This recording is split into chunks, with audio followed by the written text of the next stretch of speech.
안녕하세요. 아트에 의학적 시선을 더한 재미있는 예술 이야기 아만나의 임지연 원장입니다. 여러분 콜셋이라고 아시죠? 영화 바람과 함께 사라지다를 보면 주인공이 콜셋을 입고 있는데 뒤에서 메이드가 꽉 끈을 조이는 그런 모습이 굉장히 유명한 시인 중에 하나인데요.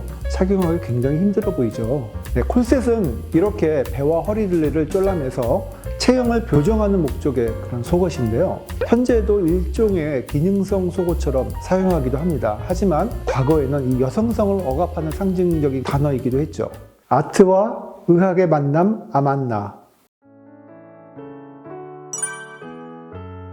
콜셋은 16세기 프랑스에서 등장했습니다. 유럽에서는 굉장히 큰 유행을 했던 그런 패션템인데요. 이 유행은 사실 그 프랑스의 왕비 카트린이 촉발시켰습니다. 앙리 2세가 죽은 뒤에 이 카트린 왕비는 앙리 2세가 그 애첩인 디안 드 푸아티에게 썼던 그 연서를 발견했는데요. 거기에는 이 푸아티의 잘록한 허리에 찬사를 하는 내용이 있었다고 하죠. 이 질투에 빠진 카트린 왕비는 이런 얇은 허리에 그 다음부터 이제 병적으로 집착하기 시작했습니다. 매일매일 콜셋을 착용했고 점차 타인의 허리까지 간섭을 하기 시작했는데요. 궁에 출입하는 모든 여성들에게 콜셋을 착용하라는 명령을 내리기도 했죠.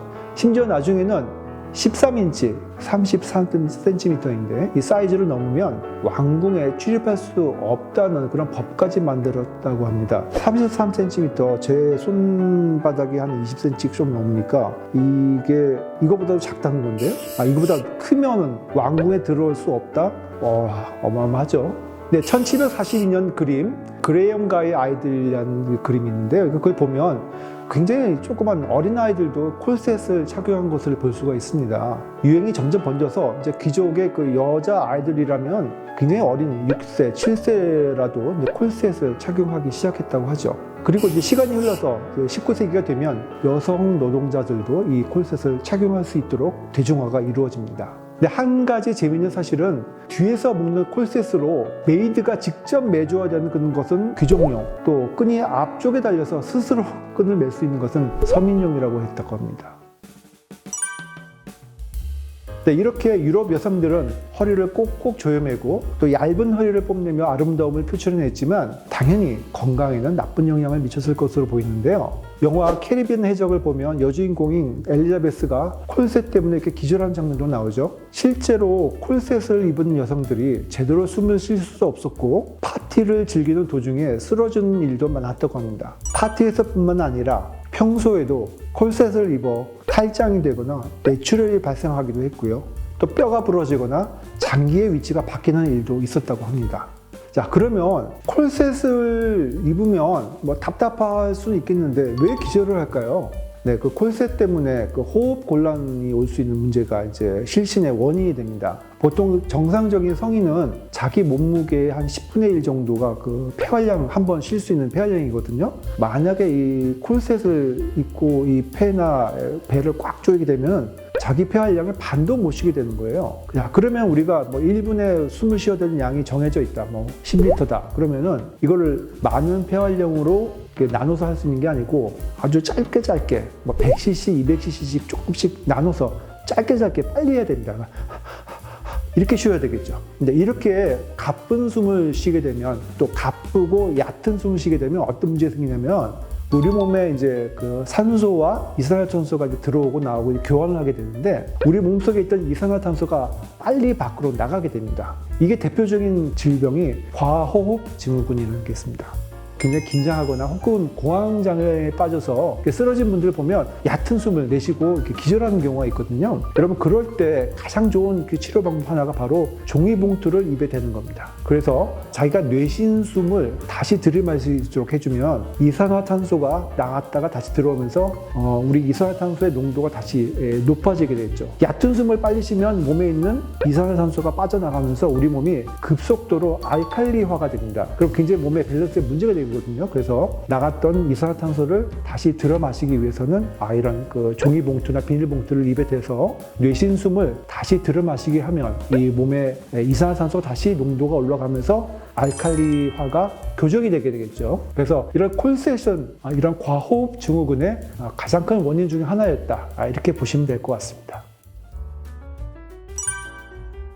근데 병원에서도 이런 콜셋을 활용하고 있다는 사실을 여러분 아시죠? 네, 바로 병원에서 많이 보실 거예요. 허리 수술한 뒤에 차는 허리 보조기인데요. 자, 우리 척추 수술한 뒤에 보면 이렇게 허리에 보조기 차고 다니시는 분들을 많이 보실 텐데, 이런 미용적인 목적의 콜셋과는 물론 완전히 다르겠죠. 자, 그러면 허리 수술을 하고 나면 왜 보조기를 찰까요? 우리가 어떻게 보면 허리 디스크병과 척추 고정술 한 경우에 찾는 보조기가 좀 다르거든요. 그 목적도 다릅니다. 먼저 우리 단순한 허리 디스크 수술이라든지 협착증 수술한 다음에 찾는 그 허리 보조기는 우리가 이제 백 브레이스라고 하는 보조기인데요. 이것은 허리를 못 움직이도록 고정하는 목적이 아니고 과도한 움직임을 제한하는 목적입니다. 그래서 어느 정도 조금씩 움직일 수는 있어요. 왜 이렇게 하냐면, 예를 들어서 우리가 디스크 수술을 했다고 보면 터진 디스크를 제거하고 나면 터진 그 구멍이 좀 아물 때까지 한 달에서 두 달 사이 그 정도까지는 허리 보조기를 차서 혹시 안쪽에 있던 디스크가 다시 튀어나오지 않도록 하는 목적이 있고요. 또 우리가 척추 고정술 후에 차는 보조기가 있는데, 이거는 영어로 TLSO라고 해서 즉 흉추에서부터 우리가 천추까지 완전히 움직이지 못하도록 하는 그런 보조기를 얘기합니다. 이것은 허리를 아예 움직이지 못하도록 그렇게 잡아주는 그 목적인데, 그 이유는 우리가 척추 고정술을 하고 나면 척추뼈 사이에다가 우리가 인공뼈라든지 자가골을 이식해서 뼈를 이제 유압시키는, 고정시키는 그런 수술을 하게 되는데, 이 뼈가 완전히 엉겨서 굳을 때까지 걸리는 시간이 한 석 달 정도 걸리거든요. 그동안에는 허리 보조기를 차서 척추 흔들리지 않도록 하는 것이 이제 목적이라고 보시면 되겠습니다. 그런데 더 차면 좋지 않을까? 그렇게 생각할 수가 있으실 텐데, 실제로 그렇지 않습니다. 정해진 시간만 착용하고 거기서 이제 졸업을 하셔야 돼요. 그 이유는 물론 이제 시간이 지나서 계속 차면 허리가 안정되는 것은 좋겠지만, 또 반대로 이 보조기를 찾는 동안에는 허리 근육이 전혀 일을 안 하고 쉬고 있습니다. 그럼 허리 근육을 계속 쉬게 놔두면 나중에 이게 약해져서 나중에 보조기를 풀렀을 때 허리를 제대로 지탱을 못한다든지 허리 근육이 굉장히 약해져서 오는 그런 문제가 발생할 수 있겠죠. 그래서 허리 보조기는 일정하게 정해진 시간만 착용하고 그 이후부터는 과감하게 풀고 그 다음부터는 운동을 열심히 해서 이 약해져 있던 허리를 강화하는 것이 굉장히 중요하다 보시면 될 것 같습니다. 아트와 의학의 만남 아만나. 지금까지 아만나의 임지현 원장이었습니다. 오늘 내용 유익하셨다면 구독과 좋아요 꼭 부탁드립니다. 감사합니다. 유럽 여성들에게는 이런 콜셋이 굉장히 유행했던 만큼 또 남성들에게도 이렇게 유행했던 그런 아이템이 있었는데요. 바로